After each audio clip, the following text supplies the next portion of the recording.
Hello guys, today we are discussed about rights of the medication administration कि किसी nurse के कितने rights होते हैं कि अगर वो मेडिसिन एडमिनिस्ट्रेशन करने जाती हैं तो उनके कितने सारे राइट्स होते हैं। तो let's start the rights. The first right is the right patient.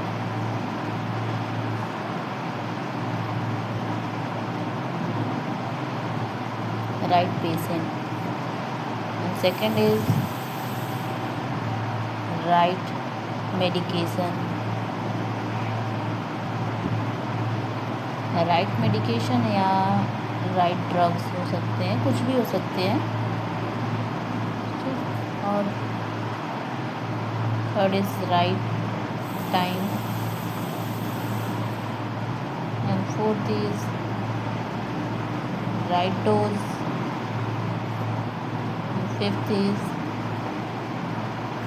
right route, and sixth is right to information,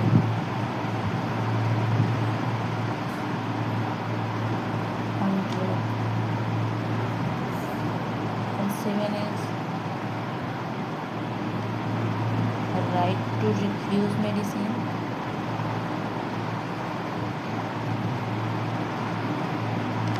medicine या मेडिकेशन कुछ भी मतलब वही सेम ही बातें हैं।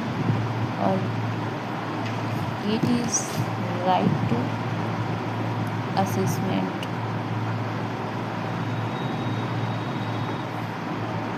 And nine is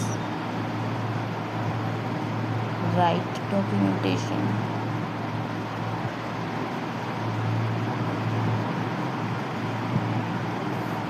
and last is right evaluation. तो ये 10 राइट्स होते हैं किसी भी नर्स के। जब कोई नर्स मेडिसिन एडमिनिस्ट्रेशन करने जाती हो तो उन्हें ये 10 राइट्स पता होनी चाहिए। The first right is the right patient, कि जो भी हम ड्रग एडमिनिस्ट्रेशन करने जाते हैं वो राइट पेशेंट को ही एडमिनिस्ट्रेशन करें। और सेकंड ये होता है राइट मेडिसिन, जो भी हम ड्रग उसको किसी पेशेंट को एडमिनिस्ट्रेशन करने जाते हैं तो जो मेडिसिन सही मेडिसिन हो चाहिए, जो डॉक्टर ने प्रेस्क्राइब की हो वही मेडिसिन हमें एडमिनिस्ट्रेशन करनी चाहिए। And third is right time. Right time ये होता है कि जिस टाइम पर उसको एडमिनिस्ट्रेशन करने के लिए प्रेस्क्राइब किया गया हो उसी टाइम पर उसे देना चाहिए। और fourth is the right dose. Right dose में जो ये होता है कि किसी चाइल्ड को कितनी डोजेज दी जाती है, अडल्ट को कितनी डोजेज उसके अकॉर्डिंग पे प्रेस्क्राइब की जाती है, तो उसके अकॉर्डिंग प्रेस्क्राइब के अकॉर्डिंग ही हमें डोज देना चाहिए मेडिसिन की। और राइट टू रूट।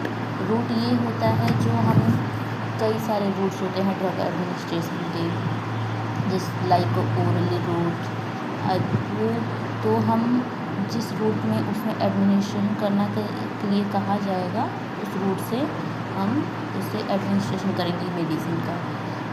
और six is the right to information of drugs. जो ड्रग्स होती है उसके मतलब कौन सी ड्रग्स है, कैसी है, नेचर क्या है, उसके बारे में हमें पूरी नॉलेज होनी चाहिए जो भी हम ड्रग एडमिनिस्ट्रेशन करने जाते हैं तो। और ये फिर उसके बाद जो है right to refuse medicine. Right to refuse medicine ये होता है कि हम जो मेडिसिन को यूज़ करने के बाद उसे हम कंटेनर में या फिर स्टरलाइजेशन के लिए वापस भेजते हैं तो उसका रिफ्यूज़ हमको कैसे करना है, कितने कब करना है, उसके बारे में हमें नॉलेज होनी चाहिए कि कैसे करना चाहिए। और जो 8 वाला है राइट टू असेसमेंट। फिर जो हम ड्रग एडमिनिस्ट्रेशन कर लेते हैं तो उसके बाद हम असेसमेंट करते हैं कि जो भी हम मेडिसिन दिए हैं वो इफ़ेक्टिव है या नहीं है, उससे कोई पेशेंट को एलर्जी तो नहीं हो रही है, लाइक ब्रीथिंग प्रॉब्लम एक्सेट्रा ये सब। और उसके बाद क्या होती है, ये जो डॉक्यूमेंटेशन है ये होता है कि हम जो भी मेडिसिन पेशेंट को एडमिनिस्ट्रेशन करते हैं, पेशेंट से रिलेटेड होता है, तो इसमें जो एक पेशेंट का जो चार्ट होता है तो उसमें हम लिखते हैं कि जो भी हम मेडिसिन पूरी मतलब जितने टाइम में हमने उस ड्यूटी में उसका हम केयर प्रोवाइड किए हैं तो उसके बारे में हम सारे उससे रिलेटेड डॉक्यूमेंटेशन करते हैं। और राइट टू इवैल्यूएशन में ये होता है कि हमने जो भी उसको केयर प्रोवाइड की है वो इफ़ेक्टिव है या नहीं है, उसके बारे में हमें पूरी नॉलेज होती है।